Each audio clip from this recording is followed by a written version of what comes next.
பார்த்துட்டு இருக்கிறீங்க. அல்லேலூயா. நான் பாதாளத்தில் படுக்கை போட்டால் நீங்க அங்கே இருக்கிறீங்க, என்கிட்ட வந்துடுறீங்க. நான் வானத்துக்கு ஏறினா நீங்க அங்கேயே இருக்கிறீங்க. அல்லேலூயா. கர்த்தருக்கு காத்திருக்கிறவர்களோ புதுபலன் அடைந்து கழுகுகளை போல சேட்டைகளை அடித்து எழும்புவார்கள். அவங்க ஓடினாலும் இடர மாட்டாங்க, நடந்தாலும் சோர்ந்து போகணும். அல்லேலூயா. அப்போ இந்த மாதிரி வார்த்தைய தாவீது தன் இருதயத்துல விசுவாசித்து ஆண்டவர்கிட்ட சொல்றார், கர்த்தாவே உங்களைத்தான் நான் எனக்கு மேய்ப்பரா வச்சிருக்கிறேன், நான் தாழ்ச்சி அடைகிறேன். அல்லேலூயா.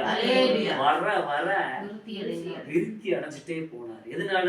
கர்த்தர் மேய்ப்பரா வச்சுட்டாரு. அப்ப கர்த்தரை மேய்ப்பரா வச்சு அந்த தாவீத கர்த்தர் வர வர விருத்தி அடைஞ்சு வெற்றிக்கு மேல வெற்றியாய், பணக்காரனுக்கு மேல பணக்காரனாய், நல்லவனுக்கு மேல நல்லவனாய், பரிசுத்தவானுக்கு மேல பரிசுத்தவனாய், சுகமுள்ளவனுக்கு மேல சுகமாய், அப்படி என் மகன் இருக்கணும்னு ஆண்டு